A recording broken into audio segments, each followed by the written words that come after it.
복의 찬양을 들으니까 우리 마음이 평안과 기쁨과 복이 넘치는 줄로 믿습니다. 그죠? 예, 민수 구약의 축복의 말씀이에요. 참 귀한 우리 마음 가운데 복이 되고 기쁨이 된 줄로 믿습니다. 예수님과 제자들은 갈릴리에서 주로 활동을 하시다가 예루살렘을 향해서 이제 길을 떠납니다. 예루살렘이 가까워질수록 제자들은 중앙을 향해서 진격하는 그 저항군 병사들처럼 고지를 앞두고 있는 군사들처럼 사기가 충천하고 기대감이 올라갔습니다. 예루살렘은 유대인들의 정치, 종교, 경제 모든 것의 중심이 되어 왔는데 드디어 예수님께서 그곳을 향해서 가십니다. 제자들은 예수님이 예루살렘에 가서 왕이 되는 꿈에 부풀어 있습니다.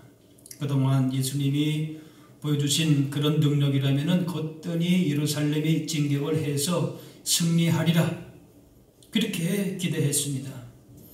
그런데 예수님의 생각과 제자들의 기대는 달랐습니다. 예수님께서 예루살렘에 올라가시는 목적은 거기서 고난받고 십자가의 죽임을 당하기 위해서입니다. 예수님께서 십자가 고난을 당하신다는 것이 이번이 세 번째 말씀인데 그때마다 제자들의 반응이 조금씩 달랐습니다. 처음 말씀하실 때에는 베드로는 강력하게 반대했습니다. 그런 일이 예수님이 십자가에 죽으시다니요. 절대 그런 일은 있어서는 안 됩니다 하고 그런 일이 일어나지 않도록 그렇게 하겠다는 의지를 나타냈습니다. 두 번째 고난을 말씀하실 때에 첫 번째 강력하게 반대하는 분위기와는 달리 제자들이 심히 근심했습니다.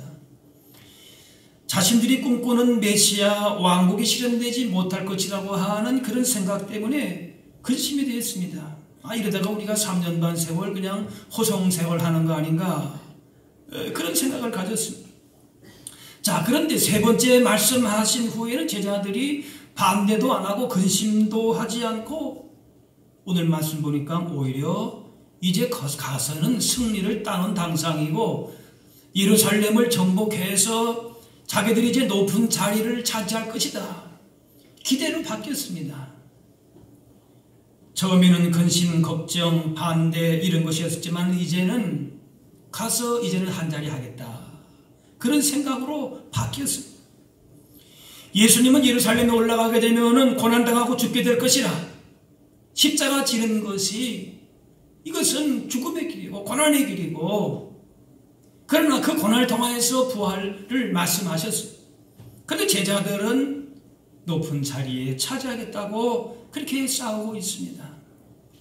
예수님이 죽임당하신다는 그 말을 처음 들었을 때는 충격이었습니다. 아니 우리가 주님 따라다니는데 죽으려고 따라다니나? 예수님 무슨 말씀하시나? 그런데 자꾸 듣다 보니까 적이 되었는지 심각하게 생각하지를 않는 겁니다. 놀랄 일이 아니게 된 것이에요. 그래서 죽으러 가신다는 말이 별로 신경이 쓰지 않게 됩니다. 사람은 그렇습니다. 보고 싶은 대로 보고 듣고 싶은 거 듣고 또 자신이 원하는 대로 믿는 경향이 있습니다. 주님은 우리에게 이렇게 하라 말씀하시고 십자가 지라 말씀하시는데 처음에는 예수 믿는 거 이게 참 십자가 지는 각오를 가지고 믿어야 되겠다 생각을 하다가도 결국에는 뭔가면은 자신이 생각하는 대로 자신이 믿는 대로 자신이 들리는 대로 신앙생활 할 때가 많다 그 말이에요. 제자들이 그랬습니다.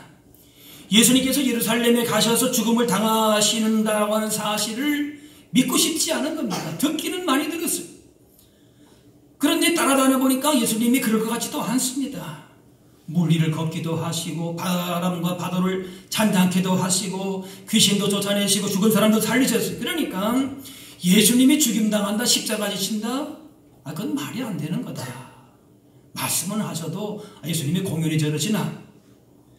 뿐만 아니라 예수님이 죽으신다면은 예수님만 바라보고 온 자신들의 삶은 허망한 신세가 되지 않습니까? 그러니까 그렇게 돼서는 안 되는 거예요. 예수님이라도 그런 말씀을 하시면 안 되는 거예요. 믿을 수도 없고 믿고 싶지도 않은 일입니다. 그래서 예수님의 고난을 말씀하셔도 귀에 들어오지 않습니다. 그런 일이 있어서는 안 된다고 생각합니다. 하지만 예수님께서 이 땅에 오신 목적은 분명합니다. 흔들리지 않습니다. 야고보와 요한의 어머니가 나옵니다. 예수님께 나와 절하면서 두 아들을 주님의 나라에서 하나는 주의 우편, 하나는 주의 좌편에 앉게 달라 요청합니다. 일종의 청탁이죠. 요한과 야고보의 어머니는 예수님께 이모가 되는 사람입니다. 그녀는 예수님을 일행을 재정적으로 후원했을 것이고 또 여러 실제적인 봉사도 많이 했을 겁니다. 이 9 제자는 크게 경쟁 상대로도 생각을 안 했을지 모르겠어요. 그저 베드로 하나만 제치면은 자신의 아들들이 오른쪽 왼쪽 자리 다 차지하고 가장 높은 자리에 오를 수 있다. 아마 그렇게 생각했을 수도 있습니다. 사실 야고보와 요한은 제자들 중에서도 비교적 일찍 부름을 받았습니다. 배와 그물 같은 재산, 자족들을 버리고 예수님 따랐습니다. 그런 헌신이 있었기 때문에 한 자리 차지한다라고 하는 것은 어느 정도 이 정도 했으니까 그 정도 자리는 요구할 수 있지 않을까 그렇게 생각을 했을 겁니다. 그런데 이런 청탁을 들은 다른 제자들이 가만히 있지를 않습니다. 24절 보니까 10 제자가 듣고 그 두 형제에 대하여 분이 여기거늘. 그러니까 그 마음에 분한 그 마음이 다 표출이 되는 거지. 특히 아마 베드로는 자신의 제자 중에서 제1순위라 생각을 했는데 자기 자리에 대한 불안도 느꼈을 겁니다. 사람들은 누가 크냐 누가 높으냐 관심 기울입니다. 자신의 영역을 더 넓히려고 하고 자신의 권리를 더 많이 찾으려고 합니다. 더 많은 대접을 받으려고 하는 것이 인간들의 모습입니다. 아마 12 제자들도 예수님과 그렇게 다니면서 누가 더 예수님의 측근인가? 누가 더 예수님의 말씀을 더 많이 듣고 있는가? 더 많은 권력을 가지는가? 더 높은 위치를 가지고 있는가? 혹시 나만 이러다가 외톨이 되는 거 아닌가? 뭐 그런 생각을 늘 가졌을 것이 이런 것을 가지고 아마도 보이지 않는 그런 경쟁과 암투가 있었을 것인데 이렇게 대놓고 요한과 야고보의 어머니가 청탁을 하니까 그거 이제 폭발한 거지. 이렇게 더 높은 자리, 더 많은 권력을 가지고자 하면은 분열이 일어나고 평화가 깨지게 됩니다. 세속적인 권력이 행사되고 더 높은 자리에 올라가고자 하는 곳에서는 평화가 깨질 수밖에 없는 겁니다. 어느 한쪽으로 힘이 집중되다 보면은 항상 문제가 생기지 않습니까? 물론 높은 자리도 권력도 필요합니다. 거기에 맞는 또 대우도 있어야 될 것이. 하지만은 중요한 것은 스스로 높일 필요가 없다는 것이. 왜냐? 하나님께서 높여주시기 때문에 그렇습니다. 다른 사람이 나를 아무리 낮춘다고 해도 마음 아파할 필요가 없습니다. 주 앞에서 낮추라. 그리하면 주께서 너희를 높이시리라 그랬어요. 따라하실까요? 주 앞에서 낮추라. 주께서 너희를 높이시리라. 세상은 사람을 평가하는 기준이 지적인 능력, 사회적인 지위, 쌓아둔 높은 물질일지도 모릅니다. 그러나 주께서 평가하시는 기준은 단순 명료합니다. 그것은 우리가 얼마나 많은 사람을 낮은 자세로 섬겼느냐 하는 것입니다. 예수님이 진정한 구원자가 되시고 만왕의 왕으로 영광을 얻으시는 것은 지금은 제자들이 이해하지 못했지만은 그 십자가의 섬김과 희생이 있었기 때문에 그렇습니다. 철저하게 섬기셨기 때문에 그렇습니다. 우리를 구원하신 하나님의 구원의 방법이 바로 섬김이셨습니다. 진정 으뜸이 되고자 한다면은 다른 사람을 섬기는 자기 희생의 정신이 있어야 합니다. 모든 사람을 섬기는데 으뜸가는 종이 되어야 합니다. 이런 주님의 섬김의 정신이 이해가 되지 않아도 마음에 들지 않아도 또 그렇게 살다가 손해가 되고 그래도 이것이 주님이 말씀하시는 하나님 나라의 모습입니다. 예수님이 우리 가운데 주시고자 하신 하나님 나라의 정신이고 그 길을 따라가는 사람이 진정 예수님의 제자들이라 말씀하는 겁니다. 다른 거 얘기할 거 없습니다. 하나님 나라의 법이 무엇이고 예수님을 따라가는 우리의 삶의 기준과 정신이 뭔가를 우리가 분명히 알면 됩니다. 단순 명료합니다. 예수님은 지금 고난받고 죽임 당하러 가시는데 한 자리 차지할 생각만 하는 제자들의 모습에 아마도 답답하셨을 겁니다. 그래서 말씀하십니다. 너희가 구하는 것을 알지 못한다. 내가 마시려는 잔을 너희가 마실 수 있느냐? 그러니까 제자들이 그 두 형제가 뭐라 합니까? 마실 수 있습니다. 자신 있게 말합니다. 예수님 지금 고난받고 십자가에 죽는 것이 예루살렘에 가는 목적입니다. 그런데 제자들은 예수님이 왕 될 거다. 권력 가지게 될 거다. 우리도 그 권력을 차지해야 되겠다. 내가 이때는 소외되지 않고 이때 내가 뭔가 한 자리 해야 되겠다. 전혀 다른 엉뚱한 생각을 하고 있습니다. 그래 예수님께서 내가 마시는 이 십자가의 이 잔을 너희도 마실 수 있겠느냐 물어봤을 때에 너희도 나의 가는 길 십자가 길을 따라갈 수 있겠느냐. 그러니까 뭐랍니까? 그때 아무렇지도 않게 할 수 있습니다. 고난이 이상이 되기는 하지만은 그보다 권력과 출세의 매력이 더 크기 때문에 할 수 있다고 한 것입니다. 제자들은 지금 한 자리 차지할 꿈에 부풀어 있습니다. 그래서 예수님이 죽으시는 그런 일은 일어나지 말아야 합니다. 그동안에 3년 만나고 따라다니는 자기들의 희생이 있고 원진이 있는데 이게 물고범 때문에 되겠는가? 그래서 그럴 수 없다라고 그렇게 얘기하는 것이죠. 야고보와 요한의 일로 분위기가 험악해진 제자들에게 주님이 말씀합니다. 너희 중에 누구든지 으뜸이 되고자 하는 크고자 하는 자는 너희를 섬기는 자가 되고 너희 중에 누구든지 으뜸이 되고자 하는 자는 너희의 종이 되어야 하리라. 이것이 바로 하나님 나라의 법이다라고 하는 것이. 그리고 예수님께서 이 땅에 오신 목적을 보다 분명하게 말씀하십니다. 내가 이 땅에 온 것이 무슨 목적인가? 이 땅에서의 삶의 정체성의 뭔가를 한마디로 말씀하십니다. 다른 거 아니죠. 인자가 온 것은 섬김을 받으려 함이 아니라 도리어 섬기려 하고 자기 목숨을 많은 사람의 대속물로 주려 함이니라. 섬김을 받으려 함이 아니라 도리어 섬기려 하는 것이 예수님이 이 땅에 오신 목적이고 삶의 정신, 하나님 나라의 법으로 우리도 따라가야 할 법이고 가야 할 길입니다.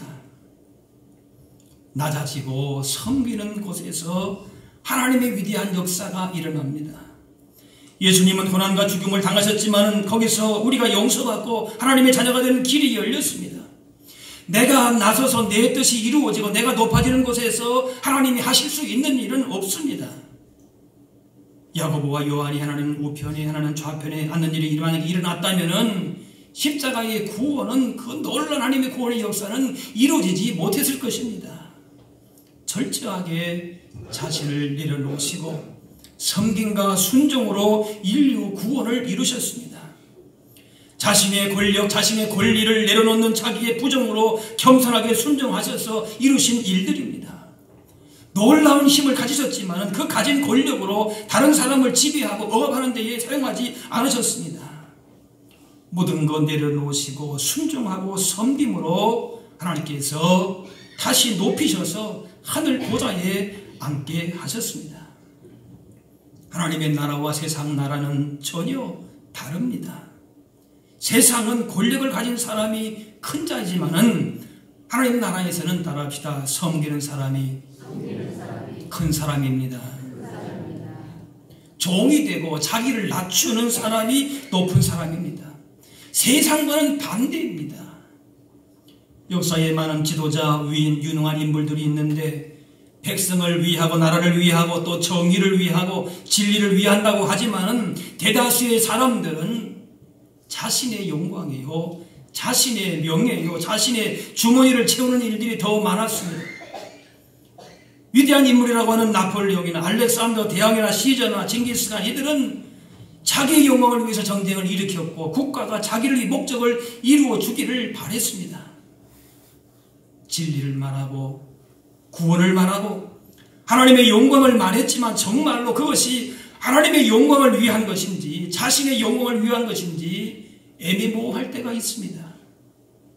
정말로 하나님의 나라의 거룩하신 뜻을 위해서 모든 노력을 하고 있는지 아니면 자신도 모르게 내 영광과 내 명예와 내 성공을 위해서 하는 그런 마음이 섞여 있는 것인지 그것을 알 때도 있고 모를 때도 있습니다. 정말로 하나님의 뜻을 위한 것인지 아니면 개인의 명예를 위한 것인지 개인의 만족을 위한 것인지 알 수가 없습니다. 그러나 예수님은 정말로 모든 권리를 내려놓으셨습니다. 물질에 대한 거, 명예에 대한 거, 모든 욕망을 내려놓으셨어요. 사람들에게 인정받고 드러내려는 그런 욕망도 내려놓으셨습니다. 바리새인들은 있는 거 없는 거 다 자랑하려고 하면서 자신의 의를 자랑했지만 예수님은 따라합시다. 너의 의를 은밀히 보시는 하나님에게만 보이라. 우리가 자랑할 것이 있는 주님 앞에 충성 헌신한 것이 많이 있지만은 그러나 우리의 그 모든 것은 너희의 의를 은밀히 보신 하나님께만 보이라. 하나님 나라의 사역만을 묵묵히 주님은 감당하셨어요. 아브라함은 지친 나그네를 대접했는데 그것이 천사를 대접했습니다. 천사만 대접한 것이 아니라 하나님을 대접한 것이 되었습니다. 하나님이 무엇이 부족해서 그렇게 도움을 요청하신 분입니까? 아니지. 우리의 섬김을 통해서 일하시기 원하시기 때문에 그렇습니다. 우리의 지체와 이웃 가운데 섬겨야 할 천사가 있고 주님이 계십니다. 누구든지 섬기면 사랑을 실천하면은 그 가운데에 하나님을 섬기는 것이 됩니다. 이런 섬김을 통해서 하나님과의 친밀한 교제를 나누는 것이 됩니다. 그 섬김 이웃을 통해서 하나님을 만나는 것입니다. 룻은 남편이 죽고 자손도 없이 가난한 시어머니의 예와 희망도 없는 시집살이를 참고 견뎌냈습니다. 밭에 나가서 떨어진 이삭을 줍는 힘들고 부끄러운 일들도 감당하면서 가난한 홀시어머니를 지극정성으로 섬겼습니다. 결국 그 섬김을 통하여서 다윗과 예수님의 육신의 조상이 되는 복을 받았습니다. 누구를 대하든지 하나님을 대하듯이 섬기고 대접할 줄 아는 사람이 큰 믿음의 사람입니다. 그 어떠한 신령한 은사보다도 섬기고 사랑하는 데 열심히 있기를 바랍니다. 예수님은 대단한 능력이 있었지만은 그 능력 자체로 영광을 받으신 것이 아닙니다. 예수님께서 만왕의 왕 만주의 주가 되신 것은 다른 것이 아니에요.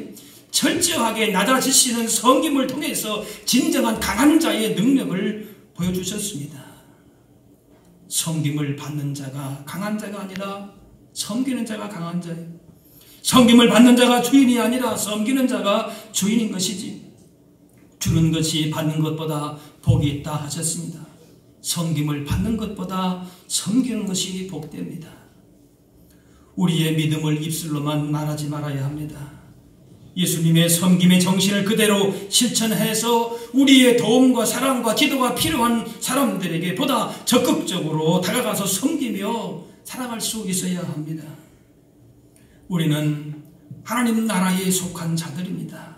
그러므로 하나님 나라의 법을 알고 따라야 합니다. 예수님이 오신 목적을 분명히 이해하고 그렇게 우리의 삶의 방향과 목적도 주님의 마음과 정신을 따라야 예수님의 제자들입니다. 예수님이 그렇게 말씀하십니다. 이방인의 집권자들이 그들을 임의로 주관하고 그 고관들이 그들에게 권세를 부리는 줄을 너희가 알거니와 세상의 힘을 가진 사람들은 자기 있는 일 없는 일 다 동원해서 그 힘을 쓰려고 합니다. 요즘 말하면 갑질하는 거죠. 그러나 너희는 그렇게 하지 말라고 하는 것이 너희 중에는 그렇지 않아야 하나니 그랬습니다. 세상에 힘 있는 자들이 하는 대로 따라 살지 말고 자기 목숨을 많은 사람의 대속물로 주신 예수님의 섬김을 본받아 살아갈 수 있어야 할 줄로 믿습니다. 이것이 하나님 나라의 법이다 그 말. 샘물이 물을 흘러보내지 못하면 썩는 것 같이 가진 것들을 흘러보내지 않으면은 섬김의 대상이 없을 때에 그 사람의 마음도 평안할 수가 없습니다. 나만을 기쁘게 하기 위해서, 나만을 위해서 내 힘으로만 뭔가를 하려고 이렇게 생활하다 보면은 거기서 오는 기쁨과 만족은 참된 기쁨과 만족이 아닌 것이지. 예수님 자신을 낮추시고 겸손하여서 죽기까지 섬김의 삶을 사셨습니다. 머리 둘 것도 없이 변변치 않으셨습니다. 오히려 욕을 먹고 세상에서 온갖 부끄러움을 다 받으셨습니다. 그러나 그 섬김에 진정한 기쁨이 있고 평안이 있었습니다. 그 섬김을 통해서 온 세상이 만왕의 왕 만주의 주로 부르게 되었습니다. 거저 사랑을 받고 거저 섬김을 받았기에 우리도 거저 사랑하고 그저 섬기는 정신으로 살아가야 할 것입니다. 그 안에 기쁨이 있습니다. 복이 있습니다. 지금 나의 가는 길이 예수님의 가신 길과는 상관없는 예루살렘에 올라가면 내가 한 자리 해야 되겠다. 예수님이 왕이 되신다. 그것만 바라보고 우리가 살아간다면 주님과는 상관없는 세상의 길로 걸어가고 있는 것입니다. 나만의 길을 가고 있는 것입니다. 예수님과 상관없는 길이라면 우리의 봉사와 우리의 믿음과 우리의 교제가 무슨 유익이 있겠습니까?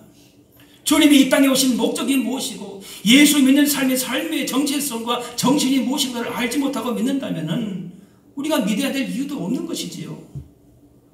하나님의 뜻과 동떨어져 살면서 내가 원하는 대로 내 뜻대로 하나님이 따라오시기를 바라보고 있지는 않습니까? 거기에는 신앙생활을 해도 참된 기쁨과 평안이 있을 수가 없습니다. 하나님의 뜻을 깨닫고 하나님의 마음을 헤아릴 줄 아는 성숙한 그리스도인이 되어야 할 것입니다. 예수님이 이 땅에 오신 목적을 바르게 이해하고 그 섬김의 정신을 가지고 그 길을 걸어가는 복된 하나님의 사람들이 되어야 할 것입니다. 주님 다시 오시는 그날까지 주님의 섬김의 삶을 본받아서 진정 섬김의 큰 자들이 되어서 주님의 나라에서 그 섬김이 해같이 빛나는, 주께서 우리가 주님을 위해 십자가 지면서 살아가는 섬김의 삶을 살다가 우리가 손해보고 눈물 나고 상처 입은 것들을 주께서 그 나라에서 다 씻어주시고 다 치유해주시고 완전케 하실 우리의 그 섬김의 해같이 빛나는 그날을 바라보면서 주님의 길을 따라갈 수 있는, 섬김을 실천할 수 있는 저와 여러분들이 다 되실 수 있기를 바랍니다.